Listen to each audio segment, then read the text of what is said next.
اور پوچھنے لگی آخر کیا آتا ہے آج تم اتنی جلدی آ کے، اور پکوڑے کہاں گئے؟ میں نے انہیں سارا ماجرا سنایا تو اماں بہت حیرانی سے کہنے لگی آخر اتنی ہمدرد اور مہربان لڑکی کون ہے جو تمہارے ساتھ اتنا تعاون کر رہی ہے اور روزانہ کی بنیاد پر تم سے پکوڑے لے کر چلی جاتی ہے؟ میں نے لا علمی سے کندھے اچکا دیے اور یہی کہا کہ مجھے تو معلوم نہیں وہ کون ہے، لیکن جو بھی ہے میرے لیے تو رحمت کا فرشتہ ہی ثابت ہوئی ہے۔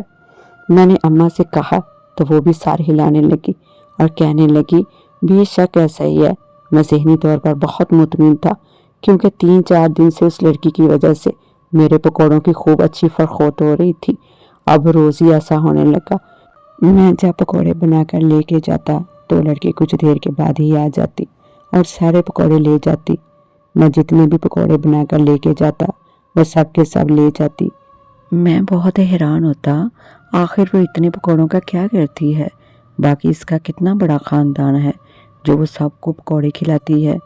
کوئی اور گاہک تو اب قریب بھی نہیں آتا تھا، وہ لڑکی ہی سارے پکوڑے لے جاتی۔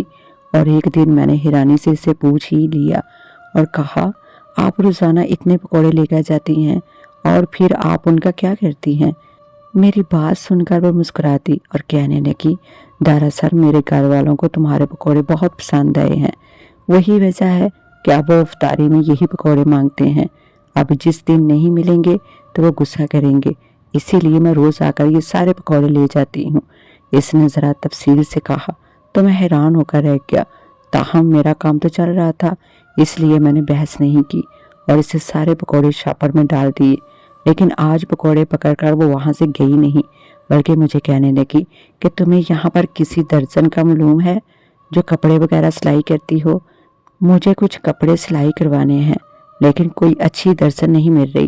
اس نے پوچھا تو میں نے فوراً ہاں میں سر ہلا دیا اور کہا جی ہاں میری امی کپڑے سلائی کرتی ہیں، اگر آپ ایک دفعہ ایک سوٹ سلائی کروا کر دیکھ لیں تو آپ کو اندازہ ہو جائے گا، اور وہ پیسے بھی کافی معقول لیتی ہیں۔ میں نے اس لڑکی سے کہا تو وہ کہنے لگی نہیں پیسوں کا مجھے کوئی مسئلہ نہیں ہے، تمہاری امی کی محنت کی جو اجرت بنے گی میں وہ انہیں ضرور دوں گی، بس سلائی اچھی اور معیاری ہونی چاہیے۔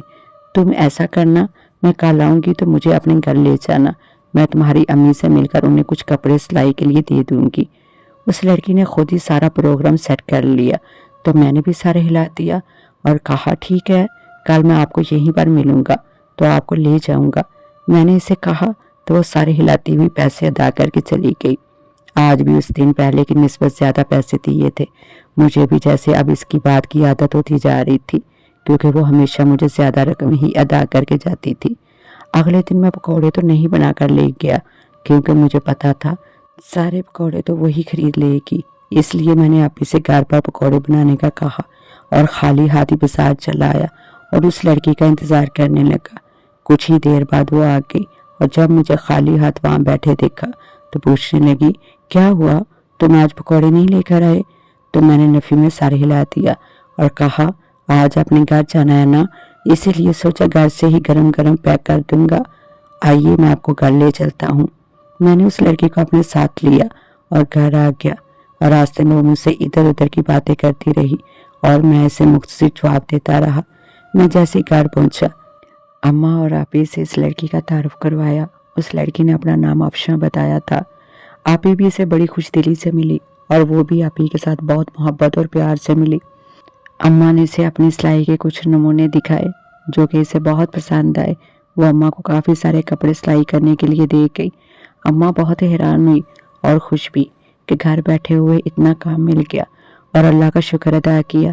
آپی کے ساتھ کافی دیر گپ شپ کرنے کے بعد وہ پھر چلی گئی۔ میں نے اسے پکوڑے پیک کر دیے تھے، وہ ان کی رقم اسی وقت ادا کر گئی۔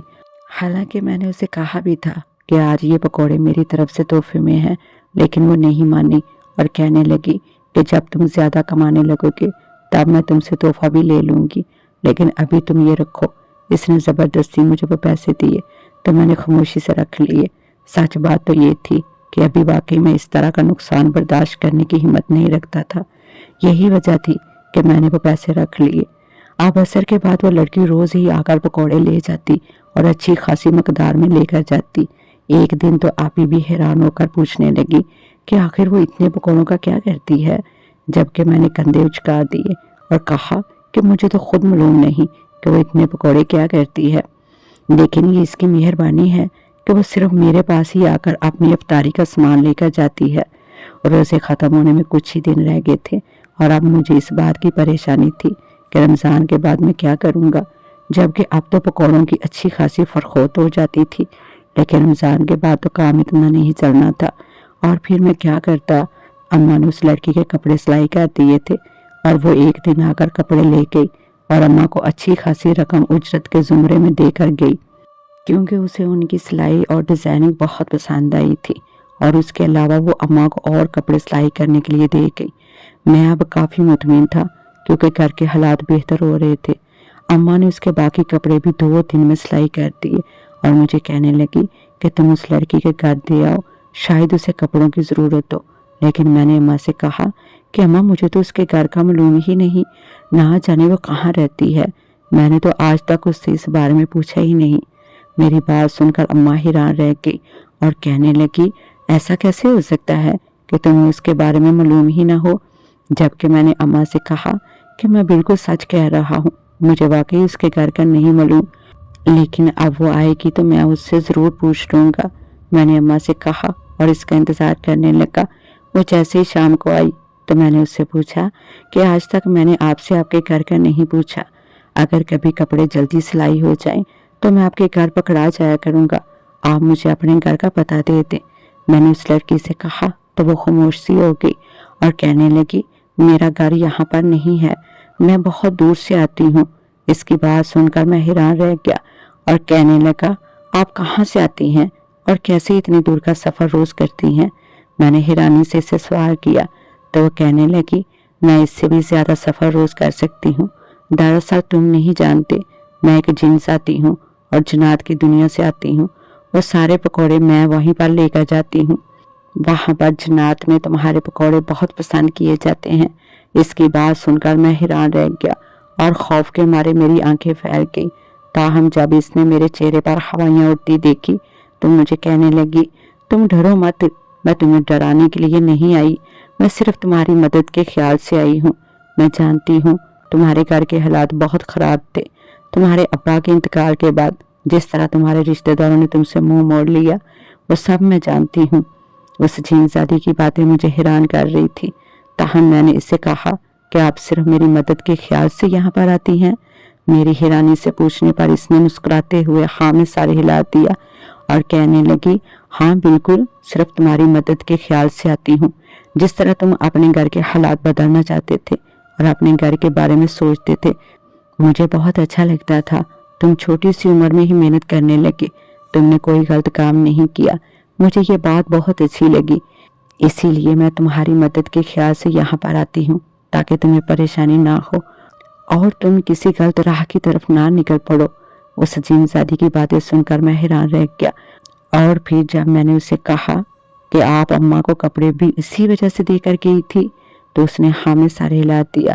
اس کی اتنی مدد کے خیال سے میری آنکھیں بھیگ گئی، تاہم میں نے ممنون نظروں سے اس کی طرف دیکھا اور کہا جس طرح آپ نے میری مدد کی ہے بغیر احسان جتلائے اور بغیر کوئی لالچ دکھائے، اس بات نے مجھے بے مول خرید لیا ہے۔ میں نے اس جن زادی سے کہا تو وہ مسکرا کر کہنے لگی کہ تم ہمیشہ اسی طرح محنت کرنا، کبھی شارٹ کٹ نہ اپنانا، تو بہت جلد اپنا مقام بنا لو گے۔ اور جن زادی نے مجھے امید بھری نگاہوں سے دیکھتے ہوئے کہا تو میں نے بھی سر ہلا دیا۔ میں باقی اپنے گھر والوں کے لیے کچھ کرنا چاہتا تھا، جس طرح پھوپھو کے رویے نے ہمیں توڑ دیا، انہوں نے جہیز کی وجہ سے میری بہن سے رشتہ ختم کر دیا، یہ بات مجھے اندر ہی اندر بہت تکلیف دیتی تھی اور میں چاہتا تھا کہ اب میں اپنی بہن کو بہت زیادہ جہیز دے کر رخصت کروں اور پھوپھو سے بھی زیادہ کسی اچھے گھر میں رخصت کروں۔ یہی وجہ تھی کہ میں نے اماں سے کہہ دیا کہ وہ اب آپ ہی کے لیے کوئی رشتہ دیکھیں۔ میری بات سن کر اماں حیرانی سے مجھے دیکھنے لگی اور کہنے لگی تمہیں اچھی طرح معلوم ہے تمہاری پھوپھو کے گھر آپ ہی کا رشتہ طے ہے، اگر وہ کسی وجہ سے نہیں آ رہی تو ہم خود معلوم کر لیتے ہیں، لیکن تم اس بات پر مانتے ہی نہیں۔ اماں نے مجھے قدرے ڈانٹتے ہوئے کہا تو میں نے اماں سے کہا اماں جب میں نے آپ کو ایک بار کہہ دیا ہے کہ آپ ان سے نہیں پوچھیں گی